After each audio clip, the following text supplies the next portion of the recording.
Cellphone na may TV. Ang aking pangarap dati. Tapos naalala ko yung Cherry Mobile. Tapos chinek ko yung page nila. Ngayon sa FB. Nakita ko dito. Hindi na sila focus sa cellphone, guys. Nakita ko na to ng mga nakaraang taon pa. Yung parang rebranding nila sa mga appliances nga, guys. Tulad nito, di ba? Ano ba to? Parang camera. Ayan o, may Cherry na lang pangalan nila, hindi na Cherry Mobile. Meron din silang ganito, smartwatch. Legit ba? Ano pa ba meron sila? CCTV camera. Yan, Cherry. Pero yun nga, naalala ko dati yung ano nila, Peak ng Cherry Mobile, guys. Ito, tandang-tanda ko itong mga QWERTY na to kasi parang sila yung unang nagkaroon ng mga model na ganito eh. Una-una kasi mura sila, tapos matibay. Tapos dati kasi yung battery parang pwede mong mapalit. Kunyari, nalobat na yung isa, tatanggalin mo lang tapos papalitan mo na may isa. Mura kasi yung mga battery din nila eh. May TV din yung mga cellphone nila dati. Pinapanood ko ito. Reception quality. So this is channel 2. I'm near Quezon City. So that's the reception I get. Di ba? May Android bang may TV ngayon? Hindi ko alam, pero dati built-in yan sa mga Cherry Mobile. Pwede ka manood. Diyan nanonood dati mga tropa ko ng mga palabas tuwing hapon pag walang teacher. Ito pa isa. Use like antenna and then go may antenna. to the app of the Cherry DTV app and then just wait for it to load.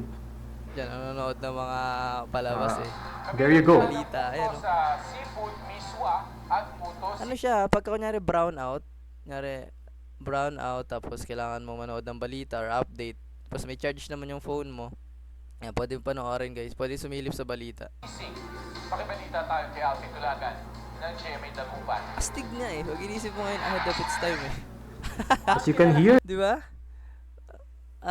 Kailan ba parang naano yung Cherry Mobile? Kailan ba sila parang nawala sa eksena? Hindi ko matandaan yung eksaktong time, pero feeling ko nung dumating yung mga Oppo, Vivo, Realme, yung mga Xiaomi na yan, doon sila parang hindi na sila masyadong binibili ng mga tao kasi yung in-offer nung ibang brand na yun ay mas alam mo yun, mas sulit. Sabihin na natin medyo mahal ng konti, pero yung konting dagdag na yun sobrang laking upgrade na sa processor.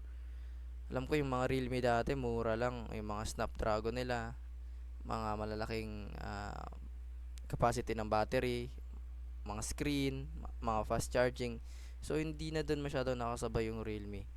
Mga siguro 2019, 2018, yung era na yun. Comment nyo na lang sa baba kung tandaan nyo. Pero hindi naman ibig sabihin nun hindi sila gumawa ng iba pang flagship. Alam ko may mga may mga flagship silang ginawa. Itong Cherry Aqua GR 2024 ata ito.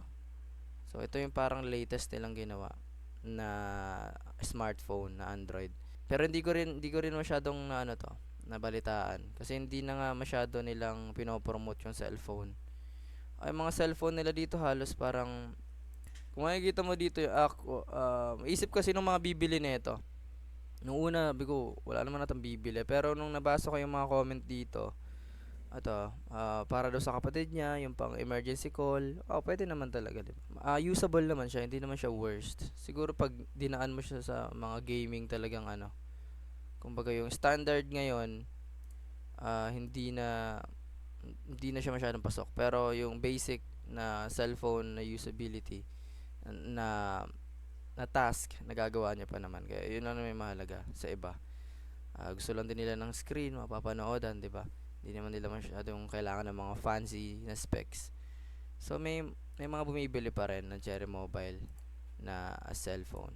Pero yun nga, hindi na yun yung focus nila. Naalala ko lang yung peak nila dati, na halos lahat ng classmate ko may Cherry Mobile, di keypad man yun or Android. Comment down below, nagka-Cherry Mobile ba kayo na phone? Ano yung Cherry Mobile na yun? May TV ba yung cellphone nyo dati? Just like and subscribe at stay safe. Peace out. PDB out.